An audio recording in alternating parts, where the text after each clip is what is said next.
जय हिंद। कैसे हैं आप सभी लोग? आशा है आप सभी लोग अच्छे होंगे। तो हम फिर आ गए हैं मैथ के चौथे लेक्चर को लेके, जिसमें हम वास्तविक संख्या का एक महत्वपूर्ण टॉपिक न्यूक्लियर विभाजन एल्गोरिथम को पढ़ने वाले हैं। इसमें हम सीखेंगे कि दो से अधिक संख्याओं का एचसीएफ कैसे निकालते हैं, और इससे आपके एग्जाम में अच्छे खासे अंक पूछे जाते हैं। तो चलिए शुरू करते हैं। सबसे पहले आप समझिए एचसीएफ को।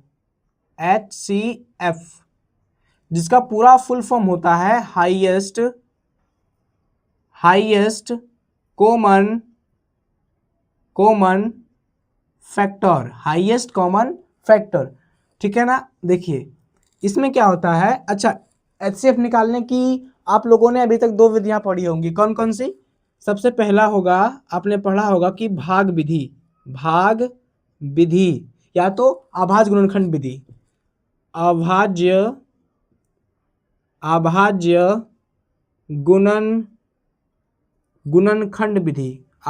गुणनखंड विधि। दूसरा आप लोगों ने पढ़ा होगा भाग विधि।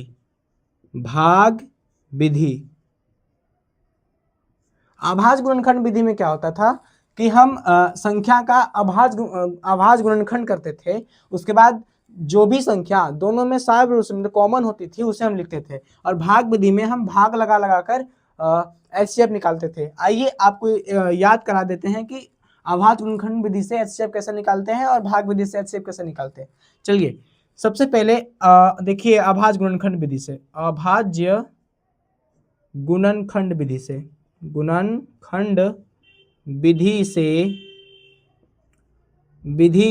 से एचसीएफ कैसे निकालिएगा? अभाज्य गुणनखंड विधि से एचसीएफ, मान लीजिए आपको कोई संख्या दे दी गई है 12 और 24, और आपसे पूछा जा रहा है कि बताइए 12 और 24 का एचसीएफ क्या होगा। तो कैसे निकालते हैं आप सभी?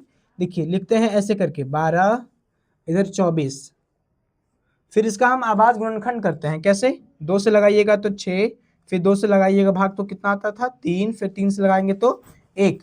24 का जब अभाज्य गुणनखंड करते हैं तो क्या क्या आता है? 2 से लगाइएगा तो 12, फिर 2 से लगाइएगा तो 6, फिर 2 से लगाएंगे तो 3, और फिर 3 से 1। आइए हमने जब 12 का अभाज्य गुणनखंड किया तो क्या क्या आया, यहाँ पे लिखते हैं। हमने जब 12 का अभाज्य गुणनखंड किया तो क्या क्या आया? सबसे पहले 2 आया, फिर 2 आया, है ना, फिर 2, उसके बाद क्या आया 3। तो लिखेंगे 2 गुना 3। 24 का जब अभाज्य गुणनखंड किया तो क्या क्या आया? 2 आया, फिर इंटू 2, फिर 2 आया, उसके बाद फिर क्या आया 3। आइए बताइए 12 और 24 में कॉमन क्या है? कॉमन कहने का मतलब वैसी संख्या बताइए जो 12 में भी है और 24 में भी है। वैसी संख्या क्या क्या है? तो निकालिए, लिखेंगे HCF बराबर, बोलिए क्या क्या है? 2 इसमें भी है, 2 इसमें भी है, कॉमन है दोनों में तो लिखेंगे 2। फिर देखिए 2 इसमें भी है, इसमें भी है, लिखेंगे 2। इसमें 3 है और इसमें भी 3 है तो लिखेंगे 3। अब इसको गुना कीजिए, गुणनफल निकालिए इसका। 2 दूनी 4, 4 तिये 12। तो अभाज्य गुणनखंड विधि से जब हम 12 और 24 का गुणनखंड इस तरह से निकालते हैं और निकलता कितना है 12। अब आइए भाग विधि से। अब दूसरी विधि क्या है? भाग विधि। कौन सी विधि? भाग विधि से निकालिए। हम क्या करते हैं भाग विधि में? हम बड़ी संख्या में छोटी संख्या से भाग देते हैं। तो बोलिए 12 और 24 में बड़ा कौन है? 24 है, तो 24 बड़ा है तो बड़ी संख्या में देंगे छोटी संख्या से भाग, यानी 12 से भाग देंगे। दीजिए 12 दूनी 24, इस तरह से, है ना। ये कैंसिल आउट हो गया, लेकिन थोड़ा सा और हार्ड लेते हैं। इस तरह से हमारा एचसीएफ तो 12 निकलेगा, थोड़ा सा हार्ड लेते हैं। लिखिए 18 और 24, इसका निकालेंगे हम एचसीएफ। कौन सी विधि से? तो भाग विधि से। तो 24, क्योंकि ये 24 बड़ा है, भाग देंगे छोटी संख्या यानी 18 से। लिखिए 18 एकम 18। अब 14 में से 6 8 गया तो 6 बचेगा, यहाँ पे कैंसिल आउट। अब इसमें क्या होता है ना, देखिए जब हमने बड़ी संख्या में छोटी संख्या से भाग दिया तो क्या बचा? शेषफल बचा। अच्छा, ये उससे पहले ये बताइए कि इस यहाँ जो चीज है इसको क्या कहेंगे? इसको कहते हैं भाज्य। क्या? भाज्य। यहाँ जो है इसको क्या कहते हैं? भाजक। क्या कहेंगे इसको? भाजक। और जो यहाँ पे आता है उसको क्या कहिएगा? भागफल। क्या होता है वो? भागफल। अब बताइए भाग विधि में होता ये है, और यहाँ पे याद रखिएगा शेषफल। ये जो होता है वो शेषफल होता है, यहाँ पे जो बचता है वो क्या होता है? शेषफल। भाग विधि में होता क्या है, जो शेषफल आता है, भाग देने के बाद जो शेषफल आता है वो बन जाता है भाजक। क्या बनता है? भाजक बन जाता है। और जो पहले में भाजक जो था वो बन जाएगा भाज्य। वो क्या बनता है? भाज्य। याद रखिएगा आप, शेषफल क्या बनेगा? शेषफल क्या बनता है? तो वो बन जाता है भाजक। शेषफल क्या बन जाता है? भाजक। और जो भाजक होता है वह बन जाती है क्या? वो बन जाता है भाज्य। वो क्या बनता है? भाज्य। तो यहाँ पे 6 × 18 कट गया, पूरी तरह से कैंसिल आउट हो गया। अब बताइए हमने अंतिम बार किस संख्या से भाग लगाया है? तो कहिएगा सर हमने अंतिम बार 6 से भाग लगाया है। तो इस तरह से हमारा HCF क्या निकलता है? 6। आई होप ये विधि आपको समझ में आ गई होगी। लेकिन अब जब आप 10th क्लास में हैं तो आप इन छोटी छोटी विधियों से आप HCF नहीं निकालेंगे। अब आप निकालेंगे, है ना, अब आप निकालिएगा न्यूक्लिड विभाजन एल्गोरिथ्म की मदद से हम HCF निकालना सीखेंगे। आइए समझते हैं इसके। उससे पहले हम बोर्ड को रफ कर लेते हैं।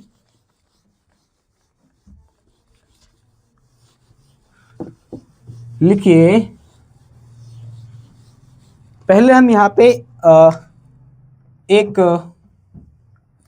नियम बताते हैं आपको। याद रखिएगा, जो भाजक होता है किसी भी, जब भी हम भाग की क्रिया करते हैं तो जो भाज्य होता है वो बराबर होता है किसके?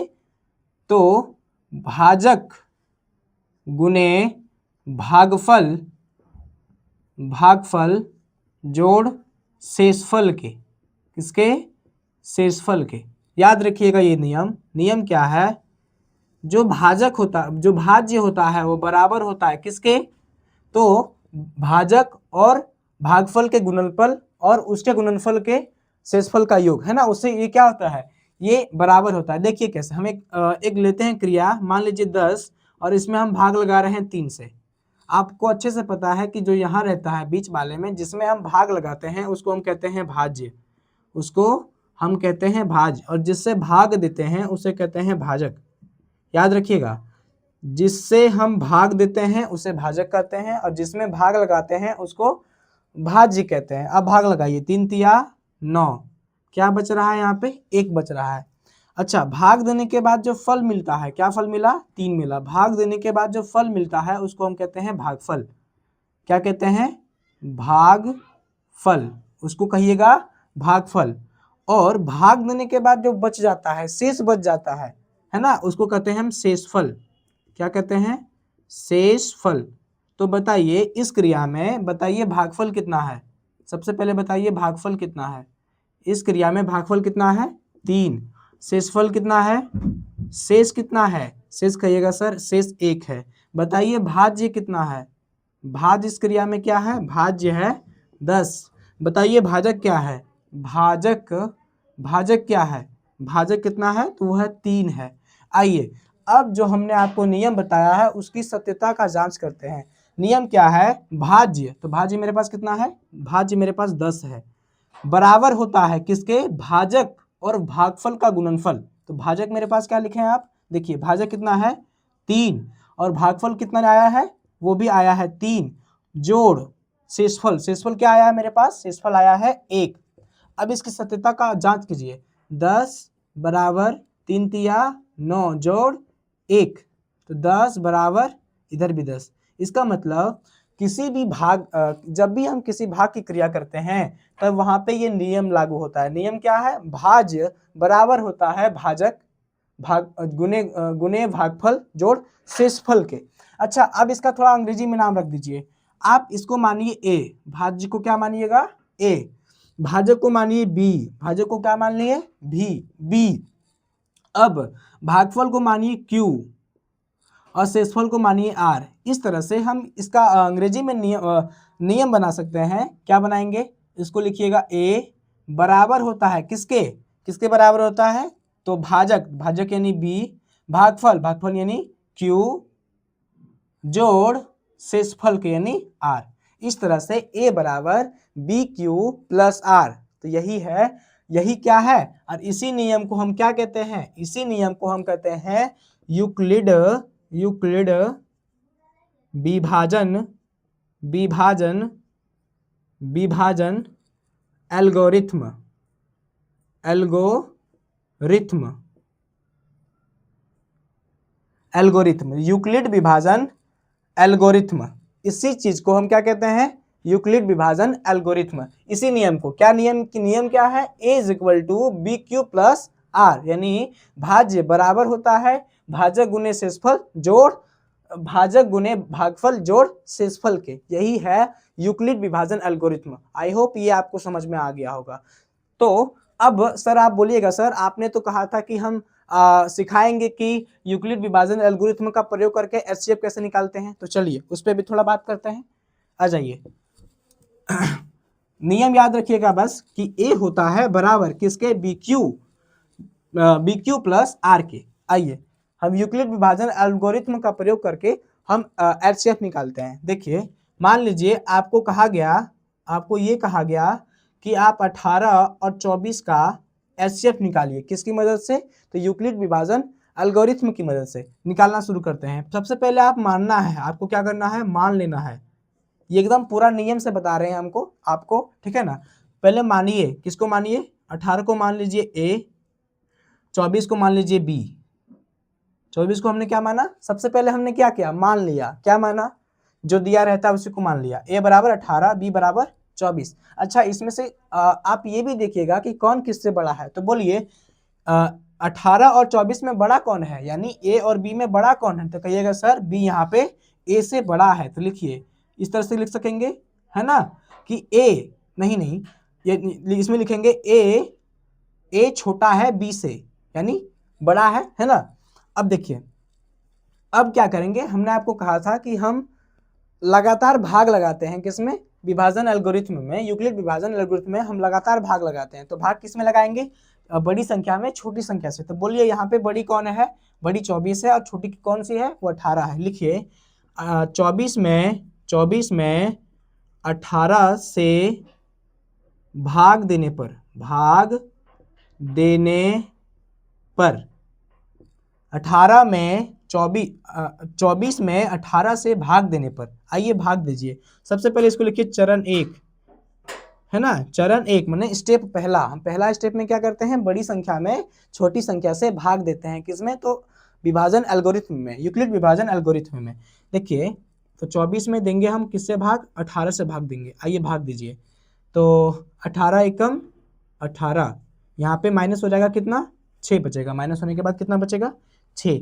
अब आपको ये देखना है कि क्या आर यानी शेषफल क्या बराबर है 0 के। बोलिए जो हमारा शेषफल आया है वह क्या बराबर है 0 के, तो कहिएगा सर नहीं, 6 बराबर नहीं है 0 के। इस तरह से अब हमको इसको दोबारा भाग लगाना पड़ेगा, लेकिन उससे पहले आप लिखिएगा, ऐसे करके लिखिएगा, इसलिए यूक्लिड विभाजन एल्गोरिथ्म से क्या कहता है, यूक्लिड विभाजन एल्गोरिथ्म कहता है भाज्य, लिखिए उसको पहले, लिखिए भाज्य बराबर होगा किसके, तो भाजक इंटू माने गुने भागफल जोड़ शेषफल के।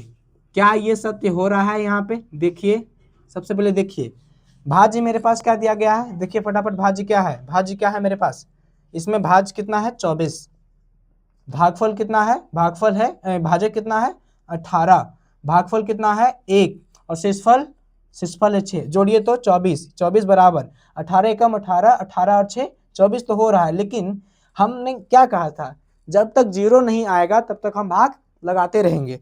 आइए भाग लिखेंगे यहाँ पे, चूंकि 6 यानी शेष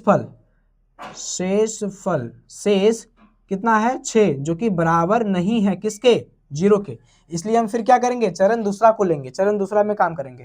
लिखेंगे, फिर से लिखेंगे इसको, चरण लिखेंगे 18 में 6 से भाग देने पर। क्यों दे रहे हैं भाग, बताइए, क्योंकि यहाँ पे बराबर नहीं, यहाँ पे 0 नहीं आया है। यहाँ पे 0 आता तो हम रुक जाते, यहाँ पे 0 नहीं आया है इसलिए आगे बढ़ेंगे। 18 में 6 से भाग देने पर, 6 से भाग दीजिए। तो ये पहला स्टेप हो गया था हमारा, यानी चरण 1 स्टेप पहला। अब चरण 2 लिखिए, स्टेप 2, चरण दूसरा। चरण दूसरा क्या करना है तो चरण दूसरा में तो 18 में 6 से भाग देना है। आइए भाग देते हैं, 18 में 6 से भाग देते हैं। तो 6 तिया 18, ये तो पूरी तरह से कैंसिल आउट हो गया, कैंसिल आउट यानी क्या आ गया, यहाँ पे 0 आ गया। अब आप बोलिए जब यहाँ पे 0 आ गया है तो क्या हम आगे भी भाग लगाएंगे, तो कहिएगा सर नहीं, अब हम आगे भाग नहीं लगाएंगे। क्यों नहीं लगाएंगे, क्योंकि यहाँ पे 0 आ गया। लेकिन उससे पहले हम लिखेंगे, क्या लिखेंगे, यूक्लिड विभाजन एल्गोरिथम का ये पालना कर रहा है या नहीं कर रहा है। आइए देखते हैं करके। लिखेंगे इसलिए यूक्लिड विभाजन एल्गोरिथम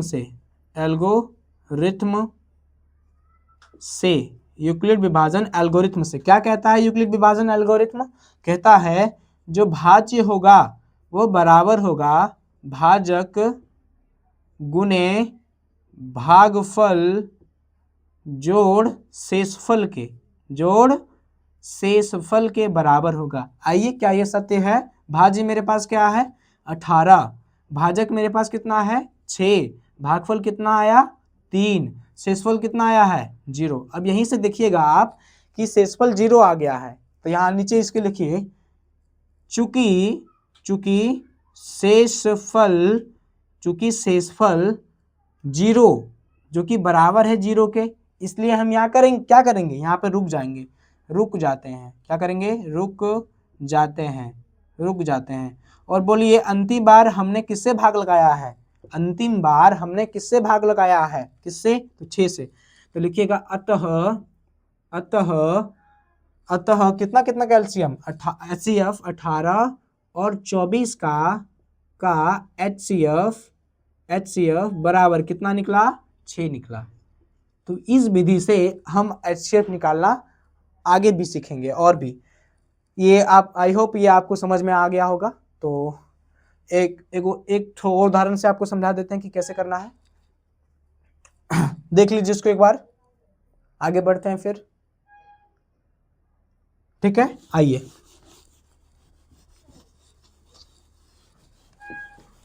दूसरा एग्जाम्पल 2 लिखिएगा। एग्जाम्पल 2 यानी दूसरा नंबर का एग्जाम्पल ये है कि है ना 6 और 32 का हमें HCF निकालना है यूक्लिड विभाजन एल्गोरिथम का यूज करके। 6 और 32 का किसका 6 और 32 का। तो पहले क्या करेंगे, हम मानेंगे सर आपने कहा था फटाफट कि मानिए A और B मानिए, तो A मानेंगे 6 को, B मानेंगे 32 को। लेकिन इसमें नियम भी बिठाना है सर, क्या A बड़ा है, A छोटा है B से, यानी B बड़ा है। तो लिखेंगे 32 में बड़ी संख्या में छोटी संख्या से भाग देना है, 32 में 6 से भाग देने पर क्या करेंगे, हम 32 में 6 से भाग देंगे। ये कैसा कौन सा चरण होगा, तो ये पहला चरण होगा, यानी फर्स्ट स्टेप होगा हमारा। 32 में 6 से भाग लगाना हमारा पहला स्टेप होगा। तो 6 पंचे 30, ये कैंसिल आउट हो जाएगा और यहाँ बचेगा 2। क्या ये 0 आया, तो नहीं आया। तो लिखेंगे इसलिए यूक्लिड विभाजन एल्गोरिथम का लिखेंगे यहाँ पे, है ना, यूक्लिड विभाजन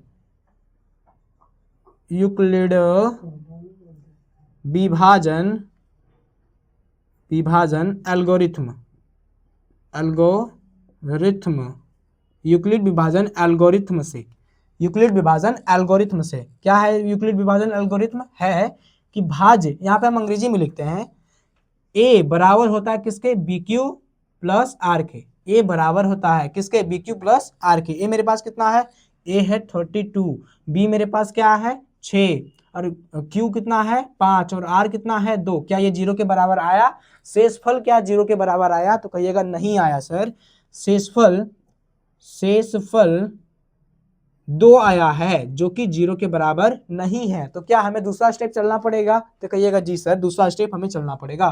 तो यहाँ पे हम लाइनिंग कर देते हैं। तो लिखेंगे अब किस में किससे भाग देंगे, तो 6 में 2 से भाग देंगे। लिखेंगे 6 में 2 से भाग देने पर, भाग देने पर 6 में 2 से भाग लगाइए, 6 में 2 से भाग देने पर, तो ये चरण कौन सा चरण होगा, तो ये दूसरा चरण होगा, यानी सेकेंड स्टेप होगा हमारा। 6 में 2 से भाग लगाना हमारा दूसरा चरण होगा, है ना, सही जा रहे हैं ना, हाँ ठीक है। तो 2 तिया 6, क्या होगा, कैंसिल आउट हो गया। अब फिर से यहाँ पे क्या करेंगे, यूक्लिड विभाजन एल्गोरिथ्म का प्रयोग करेंगे। लिखिए यूक्लिड